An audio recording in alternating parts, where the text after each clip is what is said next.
12 centros de cirugía de epilepsia para el estudio de estos pacientes y beneficiarles con alguna de las técnicas lo que debemos hacer.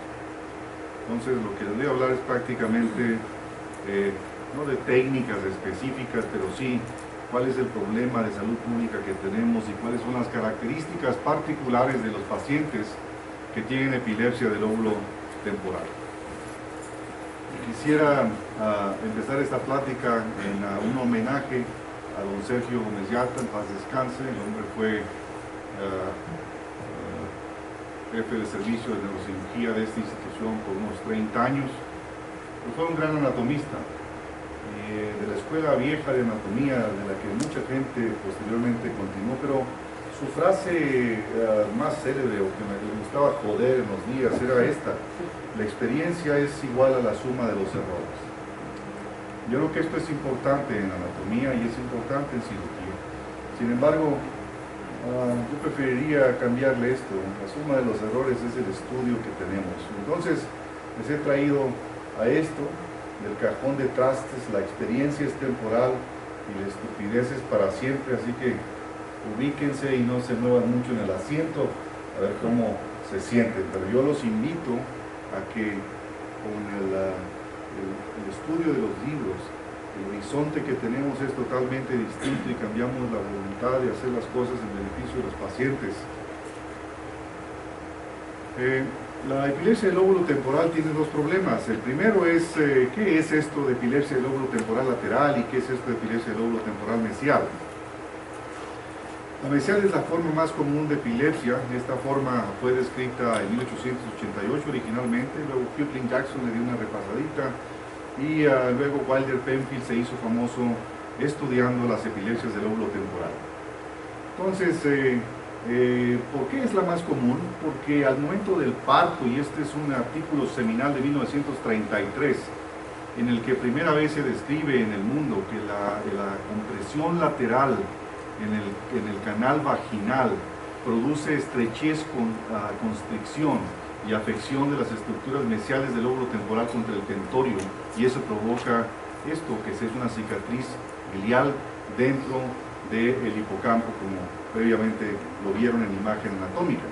Entonces, teniendo esta asociación de un parto prolongado y que se afecten estos sitios, es importante reconocer que esta es una medicina preventiva la que debería de hacerse para evitar este tipo de problemas. Lo importante es que tenemos un gran bagaje, un gran volumen de cerebro que se encuentra en las estructuras laterales y que pueden generar crisis per se, que son totalmente distintas a la epilepsia del lóbulo temporal mesial. Y la promoción internacional habitualmente se dedica a decir que la epilepsia del lóbulo temporal mesial es lo único que importa en el lóbulo temporal. Y eso es totalmente falso. Y en segundo lugar, que las características más importantes de la epilepsia del lóbulo temporal en niños es la epilepsia neocortical. De tal manera que una vez conociendo la anatomía, esta que vieron ahorita bellamente con el doctor Monroy, entonces podemos tener una aproximación al reconocimiento de esta forma de lesiones que vemos en imagen de resonancia magnética con distinto volumen o intensidad para distinguir lo que es una epilepsia lesional de las estructuras mesiales o no. Entonces tenemos dos formas en el tiempo, una que sería benigna y la otra epilepsia refractaria o de difícil control. ¿Y de qué depende esto? Depende de una línea en la que se va cambiando esta disminución volumétrica por una lesión glial, y esta es responsable de la génesis de crisis parciales complejas del lóbulo temporal que tienen N cantidad de manifestaciones. Es el paciente que chupetea y que luego tiene otro tipo de manifestaciones. No hay una cantidad impresionante, y ustedes pueden ver de la semana pasada o antepasada Nature Neuroscience, en la descripción que hace Samuel Ribe sobre la gran cantidad de pacientes con epilepsia del lóbulo temporal que no están diagnosticados, incluyendo los países sajones. Entonces tenemos dos evidencias y dos formas totalmente distintas. Por esta se paga un precio y discapacidad funcional y una segregación de la sociedad. Esta tiene la característica de esclerosis mesial temporal, que significa la disminución volumétrica de dos desviaciones estándar, según Lee o Fernando Sendes, de estas estructuras mesiales del lóbulo temporal cuando la comparamos con el lado contralateral. No es una clasificación internacional muy clara, porque una gran cantidad de pacientes con epilepsia crónica del lóbulo temporal pudiesen tener incluso disminución volumétrica de las estructuras mesiales contralaterales de estas que no están afectadas. Pero lo que sí sabemos es que esta es una epilepsia no muy grata. ¿Por qué? Porque cursa con crisis frecuentes y en segunda instancia porque produce un déficit de memoria muy considerable. Y no solo eso, el déficit de memoria puede ser mayor y afecta principalmente el lóbulo temporal del lado izquierdo, con memoria de trabajo, memoria de la vida cotidiana, y eso sí relega al paciente socialmente. Lo importante también es que el 50% de estos pacientes tienen comorbilidad psiquiátrica, y eso quiere decir que a lo largo de su vida tendrán o tienen al momento del estudio depresión mayor, psicosis, trastornos conductuales y del estado de ánimo. Entonces, nuevamente, hacer el hincapié que toda la perorata que escucharon previamente es para definir este universo de pacientes una vez reconocido el síndrome de epilepsia del lóbulo temporal mesial. Cuando lo vemos así, estas son la misma localización, pero la etiología es distinta y los resultados, por supuesto, que también son diferentes. ¿Cuál es la diferencia entre una esclerosis mesial típica y un tumor mesial? Que en este caso afecta el giro perihipocampal y desplaza el hipocampo, la amígdala, ventralmente. O la diferencia en tener un cisticerco de las estructuras mesiales, o un tumor, o un cavernoma. Y el comportamiento biológico de estas lesiones es totalmente distinto. ¿Qué quiere decir eso? Que el paciente que tiene esclerosis hipocampal, a la vuelta de 10 años, será 90% una epilepsia fármaco-resistente o de difícil control, mientras que un paciente que tiene un cavernoma en la misma situación que la previa, las posibilidades de tener epilepsia de difícil control a 10 años es de 53%. Entonces, patologías en la misma región, en un comportamiento biológico a largo plazo, la sintomatología del fulano es totalmente distinta dependiendo de la etiología. Ahora, ¿qué es lo que sucede? Que cualquier primate que ve una lesión de este tipo lo manda inmediatamente a cirugía. Pero a este paciente no, que se lo lleve el tren, porque ni siquiera el radiólogo en N cantidad de circunstancias identifica que eso es una esclerosis hipocampal y las cosas que tiene agregadas alrededor. Entonces, ustedes se tienen que poner abusados, porque esto es para ustedes, no para los otros. ¿Cuál es la diferencia de lesiones en el espacio anatómico, su localización y conocer cuál es la evolución a largo plazo de estos pacientes? Otro ejemplo, la misma patología, la misma etiología con diferentes localización y también el resultado es diferente. Es lo mismo tener un cavernoma en la región neocortical, parihipocampal lateral, parihipocampal mesial, en T1, etc. El comportamiento de las crisis de estos pacientes a lo largo del tiempo para tener una epilepsia de difícil control, primero la van a ver en este paciente y luego en este paciente, porque seguramente esta patología que ustedes están viendo en el giro perihipocampal no solo está relacionada con el hecho de ver que es un cavernoma de la región parahipocámpica, sino que estas lesiones de la región parahipocámpica, en lesiones que habitualmente nacemos con ellas y se van desarrollando a lo largo del tiempo, también tienen asociadas displasias corticales, que son problemas de la migración celular en columnas y que se asocian de manera sustancial a este tipo de lesiones. Entonces, para estas cosas se hacen recomendaciones internacionales, y esta es la última recomendación que sacamos en un reporte especial de la Comisión Internacional de la Liga para determinar cuál es el manejo de todos estos pacientes a lo largo del tiempo, cómo deben estudiarse y qué les debemos ofrecer. Esto parece de perogrullo y ustedes lo pueden ver, y la pregunta es, ¿qué ven? Aparte de ver los sesos, ¿qué más? Y es interesante porque esto que ustedes están viendo y que se ve perfectamente discreto, es decir, que no estamos viendo una lesión franca en el cerebro, tiene una lesión neocortical, y esta lesión neocortical está asociada a epilepsia de difícil control también. Pero aquí es al revés. Aquí se hace la imagen y nadie ve absolutamente nada. Y las estructuras mesiales, si hubiésemos cortado más abajo, no tienen ninguna diferenciación, y lo único que llamaría más la atención es que en el hipocampo posterior tenemos una hiperintensidad mayor del lado derecho que del lado izquierdo. Pero los centavos no están ahí, ni la clínica está ahí, y el paciente tiene un gran deterioro. Entonces, cuando se lo dan a uno peladito y en la boca, dice, ah, pues sí, ahí está esta anormalidad de la migración celular que se llama displasia cortical y que es la etiología responsable de la generación de sus crisis. Entonces, esto es lo que tienen que poner atención, ¿no?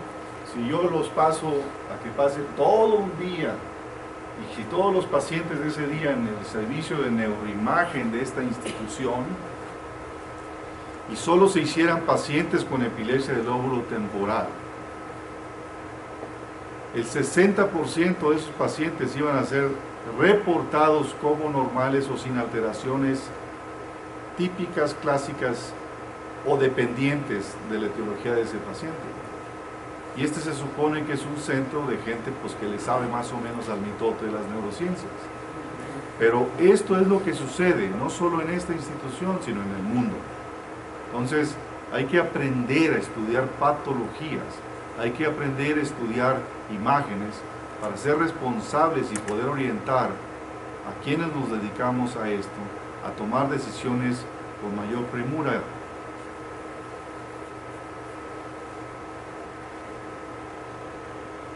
Otro ejemplo, este DINET,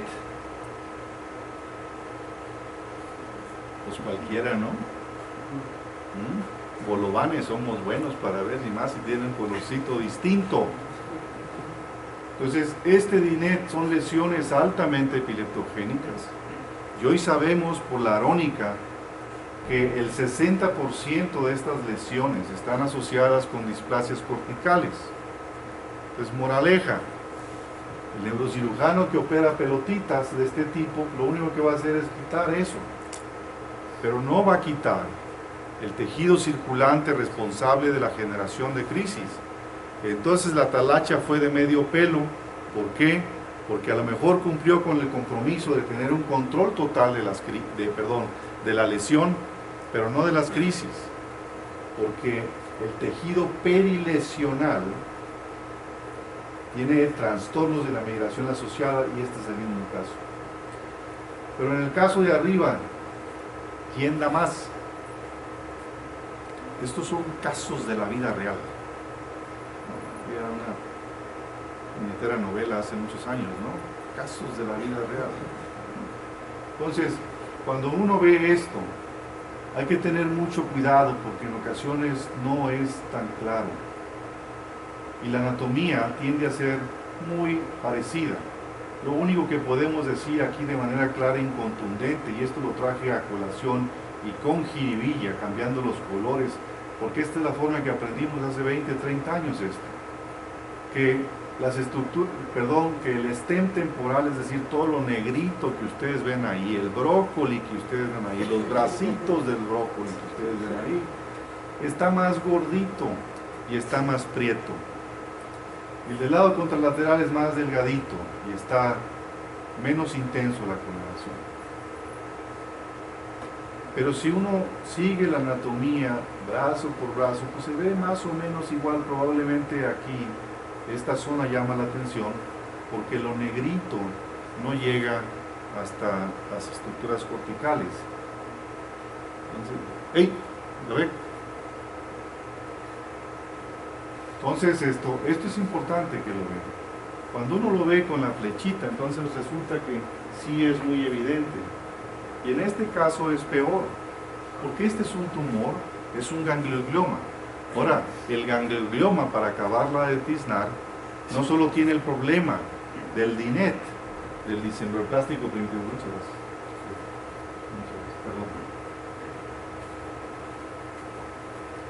No tiene el problema de que es difícil poderlo localizar en ocasiones, sino que este no se asocia a 40, 50, 60% con displasias corticales. El 90% de estas lesiones cursa con displasias corticales y parece que es un tren entre el pleomorfismo que tiene la migración celular y la formación de este tumor, que es ganglionar. Entonces, si uno ve la lesión como tal, se ve muy clarito que esto es el ganglioma, pero que esta zona de aquí es una displasia cortical, y por la forma en que se ve, por los colorcitos que vemos, seguramente sería una 2A de la nueva clasificación del ILEA que la lideró Ingmar Blumke. Entonces, tenemos más datos hoy para pensar que no solo está en estar buscando las cositas de adentro. Esta es la evolución de la cirugía de epilepsia del lóbulo temporal. La cirugía de epilepsia originalmente se llevaba a cabo una neocorticectomía para 1928. Para 1935 se incluyeron las estructuras mesiales en la remoción porque había evidencia electrofisiológica suficiente de que en estas estructuras había un generador que, una vez que se estimulaba, el paciente reproducía las crisis que tenía.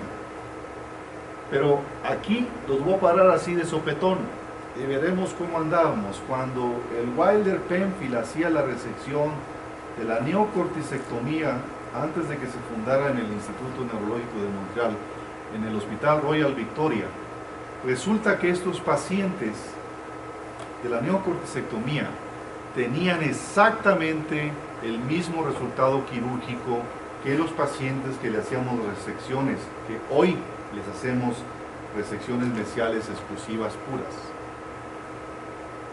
Entonces la pelotita pues está no muy clara.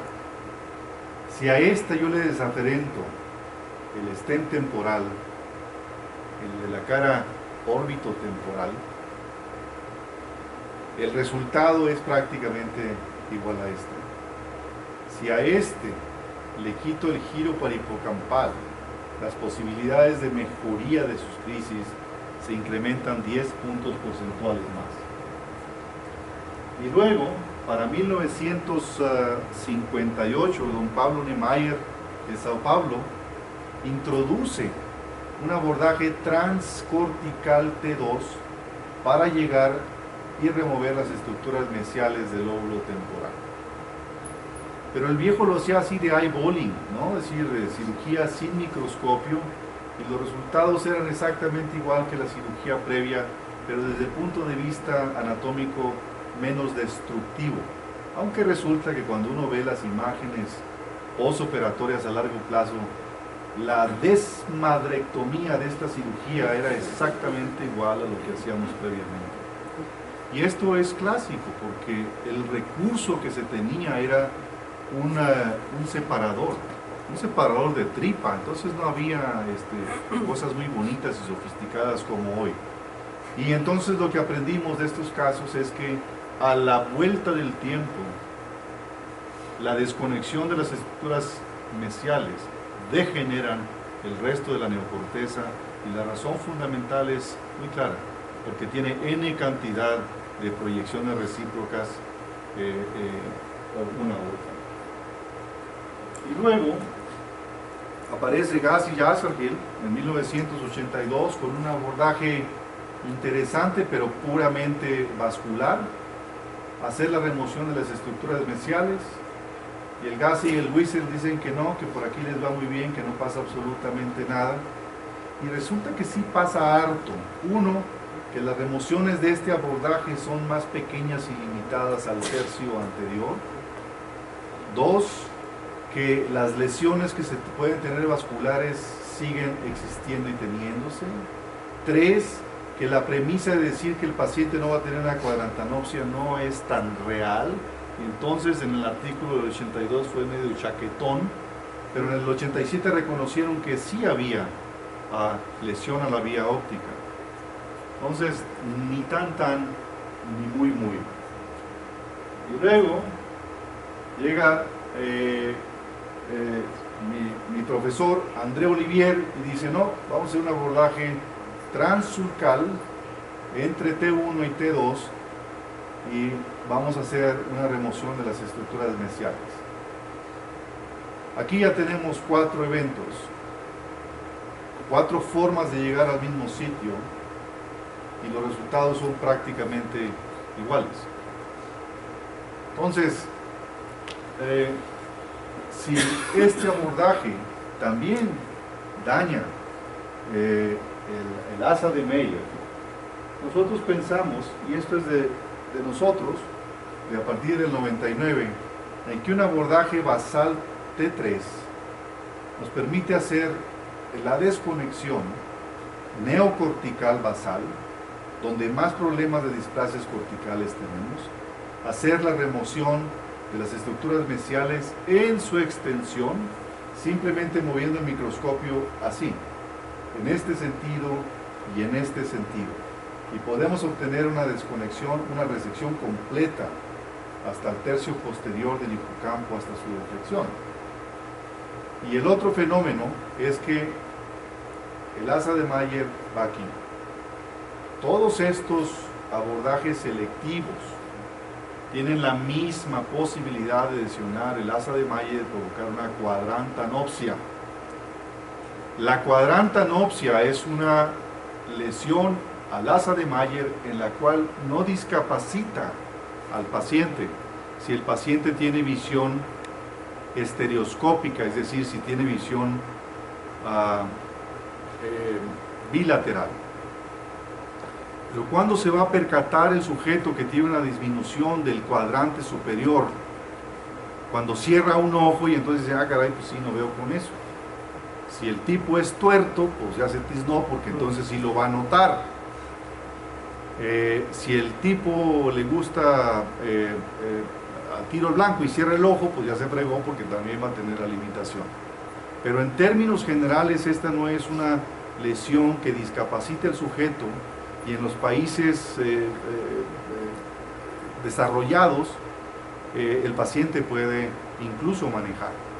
Entonces, luego, años después, hicimos una modificación a esta técnica en la que solo quitábamos las estructuras del giro parahipocampal y desconectábamos arriba.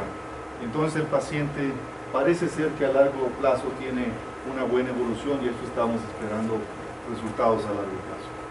Pero fíjense ustedes, este es un hombre de 34 años, diestro, con crisis parciales complejas de difícil control de inicio en la infancia, que son casos raros, debutar con epilepsia de difícil control en la infancia y permanecer así a lo largo del tiempo. Habitualmente esto de la refractoriedad lo vemos en la adolescencia o en la adultez temprana.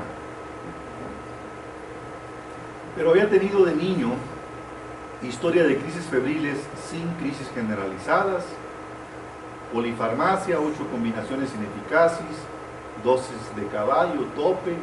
El diagnóstico es esclerosis del hipocampo derecho, y ahí lo ven. Tiene electros N, ictales, interitales, y grabamos 6 crisis en video, y concuerda con esto. Eso con esto es igual a éxito. Entonces, esto es importante, y la memoria es normal porque es del lado no dominante. Entonces, el paciente se somete a una resección grandota, ¿no? Porque pues esta es una resección completa, esta es una lobectomía completa. Esta es la parte mesial donde está la amígdala, el hipocampo, el giro parihipocampal y la neocorteza temporal. Y esta es la cirugía. El paciente tiene una región anteromedial derecha. La histopatología confirma que tiene esclerosis hipocampal. El hombre tiene 60 meses, solo presenta auras pero no crisis parciales complejas, y toma solo 400 miligramos de carbamazepina, y en el seguimiento electroencefalográfico el paciente no tiene crisis. Pero resulta que lo operamos a los 34 años y el pobre fulano no había podido estudiar nada. ¿Cómo lo reintegra socialmente? Porque estos tienen ganancia, ¿no? Son medios cucús, a lo largo del tiempo algo tienes que pagar por tener una patología de este tipo. Pero ¿por qué hacemos cirugía de epilepsia del lóbulo temporal? Este es el trabajo seminal, un estudio controlado, doble ciego, randomizado, del grupo de London, Ontario, en el que demuestran por primera vez en la historia el impacto de la cirugía comparado con el seguimiento del tratamiento farmacológico. Esto es con auras y esto es control total de las crisis, 38 contra 3%. Y ya sabemos que el éxito mayor de todos los fármacos combinados, incluyendo los nuevos, no van a modificar este porcentaje solo en 5 puntos porcentuales más. Si agarramos a todos los pacientes que tienen una corta evolución, este punto de corte, este punto de quiebre se va hasta acá. Entonces, tenemos que aprender que estos pacientes se tienen que operar de manera temprana y estudiarlos de manera adecuada. Entonces, ¿qué es la definición de epilepsia de difícil control? Es la falla de 2 medicamentos antiepilépticos elegidos apropiadamente para el tipo de crisis y bien tolerados para lograr el control de crisis. ¿Qué más sabemos? Que después de 2 ensayos terapéuticos adecuados, las tasas de remisión se reducen dramáticamente. Entonces, la epilepsia de difícil control es una enfermedad diferente cuando la comparamos con aquellos pacientes que se controlan con medicamentos. Y necesitamos nuevas estrategias, pero pues las conocemos de hace 80 años. La estrategia es quirúrgica. ¿Cuáles son las consecuencias para que se den más o menos cuenta qué es lo que paga el paciente por nuestras estupideces? Estas son las consecuencias de la epilepsia de difícil control. Heridas relacionadas con las crisis, mortalidad inducida por las crisis, aumento en la severidad de las mismas, efectos adversos de los medicamentos, depresión, ansiedad, hasta un tostón, deterioro cognitivo y de memoria 70%, incremento del amor y mortalidad, y se maman una cantidad impresionante de recursos económicos del Estado para la atención de estos pacientes. Si yo se los pongo al revés, en socioeconomía, en medicina de la salud y economía, hay un estudio del 99 de Beckley en el que dice que el 85% del recurso destinado a los pacientes con epilepsia se gastó en aquellos pacientes que tenían epilepsia de difícil control. Este estudio se repitió en el 2005 y los resultados son prácticamente iguales. Moraleja, pues no jodan, ¿no? Hay que operar esto rápido, porque además los puedes reintegrar socialmente. Pues esto es importante. Y luego, si ustedes son así de buen corazón, tienen alteraciones en la capacidad para obtener educación, para trabajar, para conducir, para constituir una familia, desarrollar y mantener relaciones sociales. Entonces, por eso vale la pena estudiar a estos pacientes, ofrecerles algo distinto. Tenemos factores clínicos predictivos de cómo le va a ir al paciente. Si fallaron 2 ensayos terapéuticos adecuados, le va a ir del nabo. Vale la pena estudiarse. No que se vaya a ir a cirugía. Vale la pena estudiar para determinar si es un buen candidato a cirugía. Si tiene una causa como esta, le va a ir mal, esto no se controla bien, entonces mándelo a estudiar y operar. Si tiene crisis frecuentes antes del inicio del tratamiento, resulta que este es un mitote hoy día, porque una gran cantidad de pacientes están subdiagnosticados, no tienen ni siquiera diagnóstico ni han recibido tratamiento. Si el paciente tiene crisis tónicas y crisis parciales, le va a ir mal. Una edad temprana de inicio, y si el paciente ha tenido estado epiléptico, más vale pensar en otras alternativas para poder solucionar su problema. Y la alternativa es quirúrgica, no son toques en la cabeza, no es biofeedback, no es cambiarle de chocho, no es ponerlo en dieta cetogénica, es cirugía. Y vean ustedes el problema que tenemos en este país, y esto debería estar actualizado porque aquí debería 116 millones. Pero estos son datos que se consiguieron de la población mexicana en los 80s con el trabajo del doctor Rubio del programa prioritario de epilepsia. Pero si tomamos estos datos, entonces tenemos como 2 millones de epilépticos. Si solo consideramos que 20% de estos 2 millones tienen epilepsia de difícil control, entonces tendríamos 400,000 pacientes. Tenemos, creo que somos 1,000 cirujanos o un poco más de 1,000 neurocirujanos en México. Pues ni todos los huevones trabajaron lo mismo. Nos íbamos a acabar estos pacientes, no nos hagamos patos.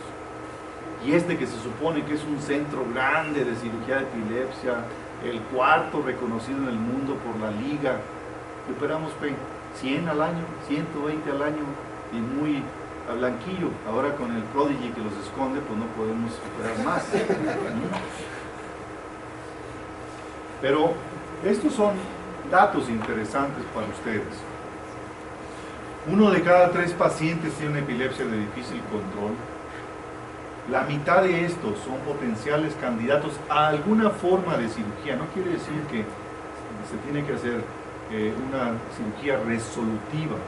También las cirugías paliativas juegan un papel muy importante en el manejo de la epilepsia de difícil control. No tenemos una definición absoluta, es un concepto relativo, inventado por nosotros, para los pacientes, y a veces inventamos las cosas mal, y me estoy rascando como burro que digas. Entonces, esto no es una cosa exacta, y ha ido cambiando en el tiempo. En los últimos 30 años tenemos 18 definiciones de epilepsia de difícil control. Pero lo que no se vale es que sea dependiente de la etiología.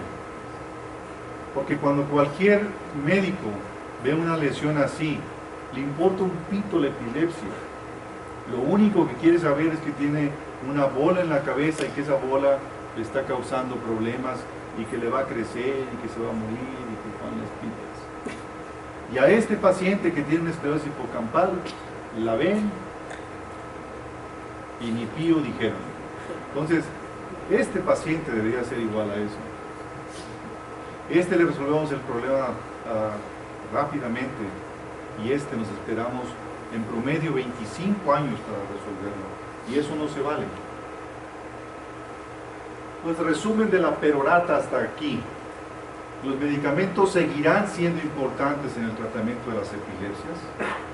Las complicaciones de los medicamentos se incrementan de manera brusca e inmediata cuando cambiamos de mono a bi a politerapia.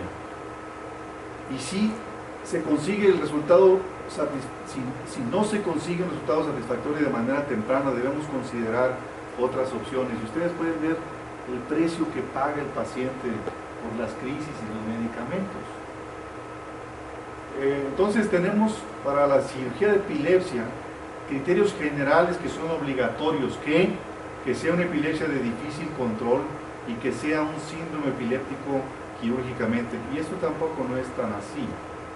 La enfermedad típica entonces sería la esclerosis hipocampal, y este paciente sería un síndrome del lóbulo temporal que debe ser tratado quirúrgicamente, y entonces se obtienen estos pedacitos así como lo vieron ahorita en imagen anatómica. Esto es de adeveritas, y luego el paciente tiene una resección ad hoc para lo que él necesita. Tenemos también criterios específicos. ¿Para quién? Pues para el paciente, para el tipo de epilepsia, para el tipo de cirugía. ¿Y cuál es nuestro compromiso? Debemos aprender a localizar y definir la zona epileptogénica y luego ver la relación que existe entre esta zona epileptogénica y la funcionalidad de la corteza elocuente para definir a este paciente qué tipo de procedimiento quirúrgico le podemos ofrecer. Y este es un algoritmo de estudio al paciente que le va muy bien y al paciente que tiene epilepsia de difícil control, con todas las opciones que tenemos para modificar su calidad de vida. Y aquí pongo esto: estimulación del nervio vago. Este es un procedimiento paliativo, no curativo. Esto mejora la frecuencia y la intensidad de las crisis, no controla las crisis. Y lo mismo la estimulación cerebral profunda y la estimulación del vago periférica y el neuropace y lo que ustedes quieran y manden. Suena muy bonito, suena menos agresivo, entre comillas, cuesta un dineral y tiene hartas complicaciones. Entonces, cuando la tierrita se ve arriba de la alfombra, pues todo el mundo dice, chingado, hay que limpiarla, ¿no? Pero cuando la meten abajito de la alfombra, pues la cosa está del nabo, y esto hay que verlo. Y lo sabemos perfectamente por los pacientes con Parkinson.